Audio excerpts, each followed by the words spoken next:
உயிரையும் துச்சமா மதிச்சு அவனை போராட தூண்டும். அப்படிப்பட்ட ஒரு கதை தான் இது. சூரியவரம்னு ஒரு அழகான கிராமம்.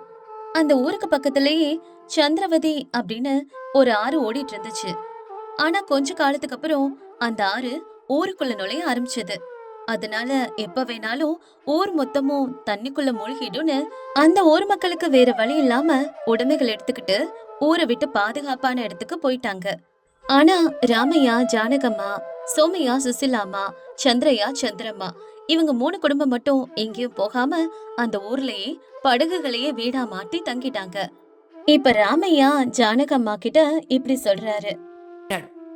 ஜானகம்மா, பாத்தியா சூரிய பகவான் நம்மள எப்படி வரவேற்கிறார் பாரு. இந்த ஆறு கூட இன்னைக்கு ரொம்ப அமைதியா இருக்குல்ல. அமைதியா தாங்க இருக்கு. ஆனா இந்த தண்ணி சத்தத்துக்கு நடுவுல தூங்குறதுக்கு எனக்கு பழகவே ரொம்ப நாள் ஆச்சு. என்னதான் இருந்தாலும் நம்ம ஊரு நம்ம கண்ணு முன்னாடியே தண்ணிக்குள்ள மூழ்கி கிடக்கிறத பாக்கும்போது மனசுக்கு ரொம்பவே கஷ்டமா இருக்குங்க. எனக்கு புரியுது ஜானகம்மா. ஆனா இங்க இருந்து போய் அந்த பட்டணத்து மாடி வீடுகள்ல நம்மனால நிம்மதியா வாழ முடியாது. நம்ம முன்னோர்கள் வாழ்ந்த இந்த நிலம் இன்னைக்கு தண்ணி கடியில இருந்தாலும் அது நம்ம மண்ணு. அப்படியே பக்கத்து படகுல இருந்து சோமையாவோட குரல் கேக்குது. சோமையா ராமையா விட சின்னவன் தான். ஆனா ரொம்பவே சுறுசுறுப்பான ஆளு. அவன் இப்ப இப்படி சொல்றான்.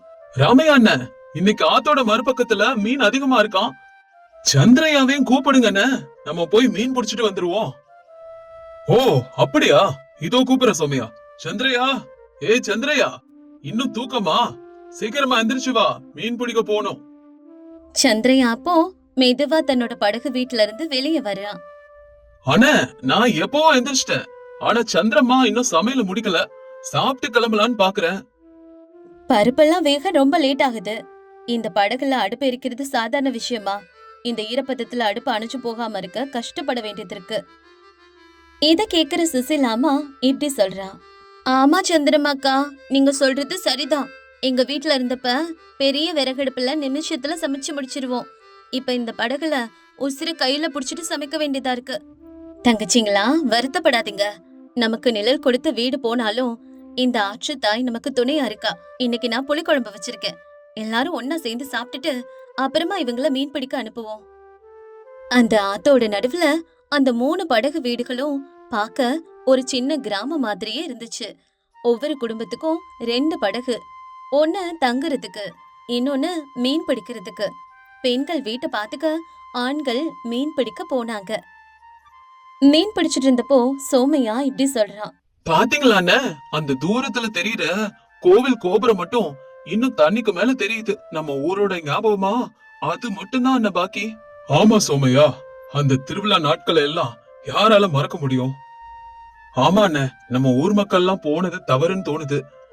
பட்டணத்து மாசு அந்த நெருக்கடியில வாழ்றதை விட இங்க இப்படி இயற்கையில வாழ்றது எவ்வளவு மேல்தான். நல்ல வேளை நம்ம போகல. அப்படி இல்ல சந்திரையா, ஒவ்வொரு மனுஷனுக்கும் ஒரு கருத்து இருக்கும். அவங்க பயந்தாங்க, நம்ம துணிச்சிட்டோம். சரி சரி, இனி நேரத்தை வீணாக்க வேணாம். வலையெல்லாம் எடுங்க. இன்னைக்கு காத்தோட திசைய பார்த்தா இன்னைக்கு நமக்கு நல்ல வேட்டை இருக்கும்னு தோணுது. எடுங்க சீக்கிரம், மீன் பிடிக்க ஆரம்பிக்கலாம். அப்பதான் சீக்கிரம் வீட்டுக்கும் போக முடியும். இங்க இப்படி இருக்க, அங்கே இவங்களோட மனைவிகள் 3 பேரும் படகுல நின்னு பேசிட்டு இருக்காங்க. ஜானகம்மாக்கா, அவங்க போறது பாக்கும்போது மனசுக்குள்ள ஒரு சின்ன பயம். இந்த ஆறு எப்ப எப்படி மாறும்னு யாருக்குமே தெரியாதே. பயம் எதுக்கு சுசிலா? இந்த சந்திரவதி தாய் தன் பிள்ளைகளுக்கு எப்பவும் தீங்கு செய்ய மாட்டா. நம்ம நேர்மையா உழைக்கிறோம், கடவுள் நம்மள கண்டிப்பா காப்பாத்துவாரு. அக்கா, இன்னைக்கு சமையல் முடிச்சதும் நம்மளும் கொஞ்ச நேரம் வலை வீசுவோமா? காய்கறி எல்லாம் தீந்துருச்சு. மீன் வித்துக்கிட்டு வர பணத்துலதான் மளிகை பொருட்கள்லாம் வாங்கணும். தாராளமா சந்திரமா, இந்த படகுல உட்காந்து கவலைப்படுறதை விட வேலை செய்யறது சிறந்தது. வாங்க, முதல்ல இந்த படகுகளை எல்லாம் சுத்தம் செய்வோம். படகுல சமைக்கிறதும் தூங்குறதுமே ஒரு சவாலான விஷயம். ஆனா இந்த 3 குடும்பங்களும் இது ஒரு கலையாவே மாத்திக்கிட்டாங்க. படகுக்குள்ள தண்ணீர் வராம பாத்துக்கிறது, உணவை சிக்கனமா பயன்படுத்துறதுன்னு இவங்க எல்லாத்தையும் கத்துக்கிட்டாங்க. மதிய வேலையில வேட்டையை முடிச்சிட்டு ராமையா குழு வீட்டுக்கு திரும்புறாங்க. இங்க பாருங்களேன், பெரிய பெரிய மீனா கிடைச்சிருக்கு. சந்தையில இதுக்கு நல்ல விலை கிடைக்கும்னு நினைக்கிறேன். சந்திரையா, நீ அந்த கரைக்கு போய் இந்த மீனெல்லாம் வித்துக்கிட்டு வா. வரும்போது அரிசி, உப்பு, எண்ணெய் எல்லாத்தையும் வாங்கிட்டு வா. ஞாபகம் இருக்குல்ல, நம்ம கிட்ட எண்ணெய் தீந்து போச்சு. ஞாபகம் இருக்குதண்ணா, நான் போயிட்டு இருட்டுறதுக்குள்ள வந்துடுறேன். சந்திரமா, என் பையன் அப்படி கொடு. இதோ தூக்கி போற புடிங்க, ஜாக்கிரதையா போயிட்டு வாங்க. கரையில இருக்கிறவங்க நம்மள பார்த்து சிரிப்பாங்க. அதெல்லாம் கண்டுக்காதீங்க. சிரிக்கட்டுமே சந்திரமா.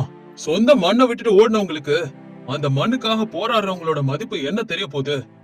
அதுக்கப்புறம் சந்திரையா படகுல கரைக்கு கிளம்புறான். மத்தவங்க எல்லாம் அவங்கவங்க வேலைய பார்க்க சுசிலாமா ராமையா கிட்ட இப்படி பேசுறா. ராமையா மாமா, நம்ம ஊரு மூழ்கி போன இடத்துல இப்ப மீன்கள்லாம் நீந்திட்டு இருக்கு. நிலத்துல நடந்த நம்ம இப்ப நீர் மேல மிதக்குறோம். வாழ்க்கை எவ்வளவு விசித்திரமா இருக்குல்ல மாமா, என்னால நம்பவே முடியல. வாழ்க்கைங்கிறதே மாற்றம் தான் சுசிலா. ஒரு காலத்துல நம்ம நிலத்தை நம்பணும், இப்ப இந்த நீரை நம்புறோம். எல்லாத்துக்கும் உழைப்பு அவசியம். ஆனா நம்ம மண்ணையும் கலாச்சாரத்தையும் விட்டு கொடுக்க கூடாது. நீங்க உண்மையை தாங்க சொன்னீங்க. எல்லாரும் போனாலும் நம்ம 3 குடும்பமும் ஒருத்தருக்கு ஒருத்தர் துணையா இருக்கிறது நம்மளோட அதிர்ஷ்டம். இங்க நம்ம ஒரு சின்ன ஊரையே உருவாக்கிட்டோம். ஆமா ஆமா, நாளைக்கு நான் ஆத்தோட மேல் பகுதிக்கு போய் அங்க ஏதாவது பழைய பொருட்கள்லாம் கிடைக்குதான்னு பாக்குறேன். நம்ம படகுகள் எல்லாம் கொஞ்சம் பழுது பார்க்கணும். சரி சோமையா, ஆனா ரொம்ப ஜாக்கிரதை. நீர்வரத்து அதிகரிக்கவும் வாய்ப்பு இருக்கு. அப்படியே இரவு ஆகுது. சந்திரையா திரும்பி வர்றான். சந்தையில இருந்து மளிகை பொருட்களை வாங்கி வர்றான். அண்ணா, சந்தையில மக்கள் நம்மள பத்தி தான் பேசிக்கிறாங்க. சூரியவரம் பைத்தியக்காரங்கன்னு நம்மள சொல்றாங்க. இன்னும் நீங்க அங்கேயே இருக்கிறீங்களா? பட்டணத்துக்கு வந்துடலாமேன்னு கேக்குறாங்கண்ணா. அதுக்கு நீ என்ன சொன்ன? எங்களுக்கு இல்லாத கவலை உங்களுக்கு என்ன சிரிச்சுக்கிட்டே சொல்லிட்டு வந்துட்டேன்னா. சரியா சொன்னப்பா. நம்மள பார்த்து பரிதாபப்படுறவங்களுக்கு நம்மளோட மகிழ்ச்சிய பத்தி புரியாது. இந்த படகுல உட்காந்து இப்படி ஒன்னா சாப்பிடுறது ஏதோ சுற்றுலாவுக்கு வந்தது மாதிரி இருக்கு. நம்மளோட ஒற்றுமை தான் நம்மளோட பலம். அக்கா, இன்னைக்கு சமையல் ரொம்ப நல்லா வந்திருக்கு. நாளைக்கு நம்ம எல்லாரும் சேர்ந்து ஆத்தங்கரையில இருக்கிற அந்த பழைய ஆலமரத்தடிக்கு போவோமா? அங்கே கொஞ்சம் நிழல் இருக்கும். சரி சுசிலா, நாளைக்கு ஞாயிற்றுக்கிழமை தானே, கொஞ்ச நேரம் இயற்கையும் ரசிக்கலாம். கண்டிப்பா போலாம். அன்னைக்கு ராத்திரி ராமையாவும் ஜானகம்மாவும் படுத்துட்டு இருக்காங்க. அப்ப ராமையா வானத்தை பார்த்துட்டு இருந்தாரு. ஜானகம்மா, தூங்கிட்டியா? இல்லங்க, என் மனசுல ஒரு யோசனை ஓடிட்டு இருக்கு. என்ன யோசனை? இல்ல, நம்ம இங்கே தங்கி இருக்கிறதுனால இந்த உலகத்துக்கு என்ன செய்திய சொல்றோம்னு யோசிக்கிறேன். எல்லாரும் ஓடிட்டதுக்கு அப்புறம் நம்ம இங்கே இருக்கிறோம் இல்லையா? நாம சொல்ற செய்தி ஒண்ணுதான் ஜானகம்மா. கஷ்டம் வரும்போது ஓடி போறது இல்ல, அதை எதிர்த்து போராட கத்துக்கணும்.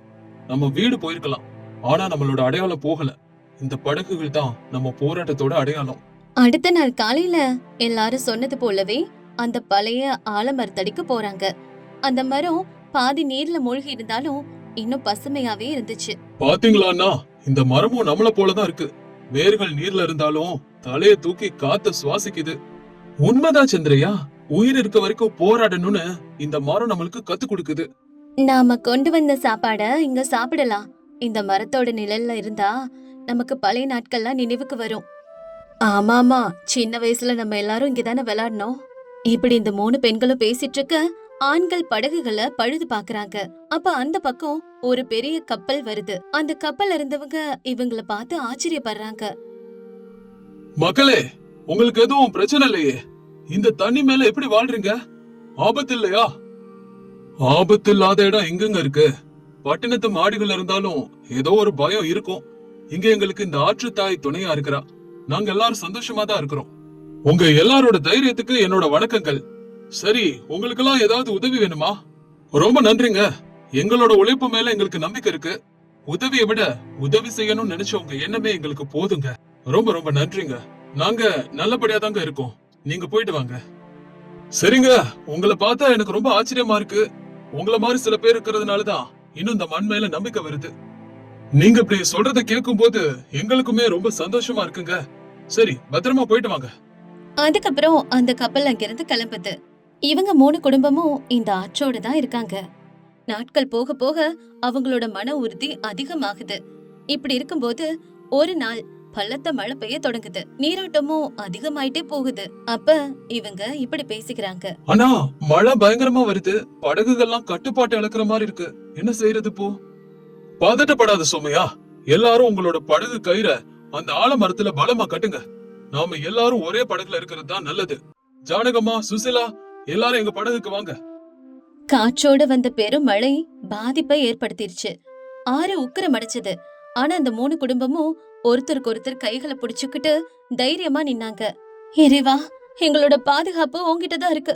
நாங்க எல்லாரும் உன்னை நம்பிதான் இருக்கோம். அக்கா, படகு ரொம்ப ஆடுது, பயமா இருக்குக்கா. சந்திரமா, தைரியமாறு. இந்த ஆறு நமக்கு சோறு போடுது. இது நம்மள காப்பாத்துமா? சோமையா, அந்த கயிறை இழு. ரொம்ப நேரம் பெஞ்ச கனமழை ஒரு வழியா நின்னுருச்சு. ஆறு அதுக்கப்புறம் அமைதியானுச்சு. ஆலமரத்துல கயிறு கட்டியிருந்ததுனால அவங்களோட படகுகளும் பாதுகாப்பா இருந்தது. பாத்தீங்களா, இயற்கை நம்மள சோதிச்சிருக்கு, ஆனா நம்மள கஷ்டப்படுத்தல. ஒற்றுமையா இருந்தா எந்த புயலையும் எதிர்கொள்ளலாம். இதுல இருந்து தெரிஞ்சுக்குங்க. ஆமா அண்ணா, இன்னைக்கு நம்ம ஒருத்தருக்கு ஒருத்தர் ஒத்துமை அல்லனா என்ன ஆயிருப்போம்? இந்த மழை நமக்கு ஒரு பாடத்தை கத்து கொடுத்திருக்கு. வாழ்க்கை எப்பவும் ஒரே மாதிரி இருக்காது. அதனால நம்ம எல்லாத்துக்கும் தயாரா இருக்கணும். அததான் இன்னைக்கு பெஞ்ச இந்த கனமழை நம்மளுக்கு சொல்லி கொடுத்திருக்கு. அன்னையில இருந்து அந்த 3 குடும்பத்துக்கு இடையே ஒற்றுமை இன்னும் வலுவாச்சு.